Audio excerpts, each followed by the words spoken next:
मुख्यमंत्री डॉक्टर मोहन यादव के भोपाल स्थित कुशाभाऊ ठाकरे सभागार में डॉक्टर विष्णु श्रीधर वाकणकर राष्ट्रीय पुरस्कार समारोह राष्ट्रीय संगोष्ठी का शुभारंभ दीप प्रज्वलन कर किया गया। इस मौके पर सीएम ने प्रदर्शनी का अवलोकन किया और कुम्हार के चाक पर स्वयं शिवलिंग की प्रतिकृति का निर्माण कर भारतीय संस्कृति, कला और शिल्प परंपरा के प्रति सम्मान व्यक्त किया। डॉक्टर विष्णु श्रीधर वाकणकर ने उत्खनन के क्षेत्र में उल्लेखनीय और दूरगामी योगदान दिया। उन्होंने मध्य प्रदेश में महेश्वर, मंदसौर, नावदा, टोली, रुनीजा और आजाद नगर समेत अनेक स्थलों पर नदी उत्खनन कर प्रदेश की प्राचीन सांस्कृतिक धरोहर को उजागर किया। डॉक्टर विष्णु श्रीधर वाकणकर अनेक प्रतिभाओं के धनी थे। उन्होंने जीवन में अनेक उपलब्धियां अर्जित की।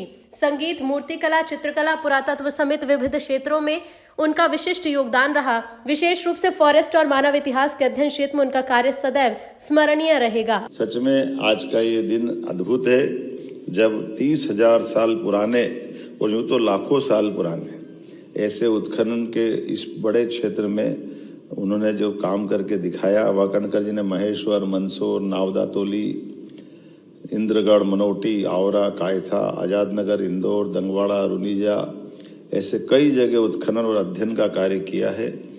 खास करके सरस्वती की नदी कोई मिथक नहीं है, एक वास्तविक नदी है जिससे राजस्थान, हरियाणा, गुजरात के क्षेत्रों का संरक्षण करते हुए जो आज की घग्गर और हकरा नदी प्रणाली ही प्राचीन सरस्वती का अवशेष मानी जाती। मैं मान के चलता हूँ कि उनके भारत, यूरोप, अमेरिका में 4,000 से अधिक शैल चित्रों की खोज और अध्ययन करके जिस ढंग से उनने काम किया, और उस आपातकाल के दौर में इंदिरा गांधी जी ने उनको पद्मश्री अनाउंस किया, ये भी हमारे लिए उस दौर का और उस दोनों दर्श। सच में उनकी जितनी बात करो उतना कम है।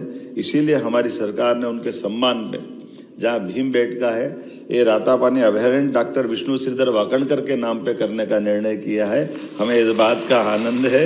इस तरह से उनके उस योगदान को स्मरण भी कर रहे हैं, और ये एक तरह से फॉरेस्ट के लिए भी उनका नाम गया। अभी जंगल वाले क्षेत्र में वाकणकर जी बचे थे, तो उनके कामों के आधार पर वो सब क्षेत्रों के साथ साथ वन विभाग में भी उनका काम का उल्लेख उनके नाम से जाना जाएगा। वाकणकर जी का कितने प्रकार से स्मरण करो, क्या एक व्यक्ति में कितनी प्रतिभा हो सकती है। और वाकणकर जी के उस सुदीर्घ अपने स्वर्णिम जीवन काल के अलग अलग मुकाम, अलग अलग पड़ाव, वो जो जुगलबंदी के माध्यम से उज्जैन की गाथा गाते गाते जो कल्पना की गई है, सितार वादन, संगीत का उनका अपना बहुत अच्छा अनुभव, संगीत के जानकार, और कितने अलग अलग प्रकार के लोगों को उनके साथ जोड़कर उनके जीवन की दिशा बदल दी वाकणकर जी ने। मूर्ति कला, चित्रकला, पुरातत्व और संस्कृत, डोंगला, मूलतः वो उज्जैन के जंतर मंतर में पंडित पुरुषोत्तम जोशी जी के साथ जाकर के उनके संस्कृत सीखने का उनने अपना एक क्रम चालू किया। और पुरुषोत्तम जोशी जी ने एक काम बताया कि ये जो जंतर मंतर है अब यहाँ बना है भविष्य में, लेकिन अतीत के काल में ये अब यहाँ हो सकता है, पर वर्तमान के काल में अब ये पॉइंट यहाँ उज्जैन से खसक गया, आगे चला गया। और वाकणकर जी तो वो बात पुरुषोत्तम जी ने बताई, लेकिन इस बात को पकड़ करके फिर सालों तक, 10-12 साल तक हजारों गांव वालों को निकाल करके वाकणकर जी ने वो स्थान के लिए, जैसे आज जीपीएस बनाए हैं ताकि ये पॉइंट मालूम पड़ जाए। अब ये कल्पना ऐसी थी कि पृथ्वी मान लो एक बाल है, उस पे 2 धागे लगाओ, एक ऐसे और एक ऐसे, ये यामोत्तर रेखा हो गई और ये मध्यव्रत रेखा हो गई, दोनों का क्रॉस बिंदु जो है ये सेंटर पॉइंट है पृथ्वी का, और ये सेंटर पॉइंट आगे पीछे खसकता है। तो ये खसकते हुए उज्जैन से लगभग 30-35 किलोमीटर दूर चला गया है उत्तर की दिशा में। अब ये बोलना और बताना सरल है, लेकिन इसको सिद्ध करना बड़ा कठिन है।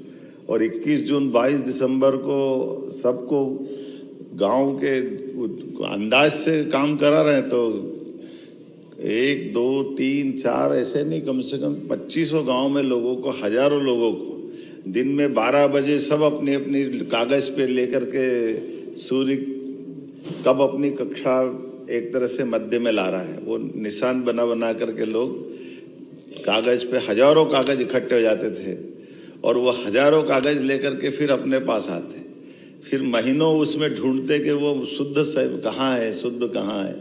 और ये एक दिन नहीं, साल में 2 बार में हजारों कागज निकालते निकालते अंततः वाकणकर जी ने इस बात को निकाला कि ये डोंगला नामक स्थान है जहाँ वर्तमान का ये शुद्ध समय का पॉइंट जो उज्जैन में था वो खसक के वहाँ पहुँचा है। अब ये अपने आप में ऐसी बात है। अब जनार्दन नेगी आज के समय में पुरातत्व के और खास करके इस पूरी चीज़ों के जानकार भी है और इसे वो उन्होंने कहा कि ये पॉइंट बगैर साइंस के कैसे खोज सकता कोई आदमी।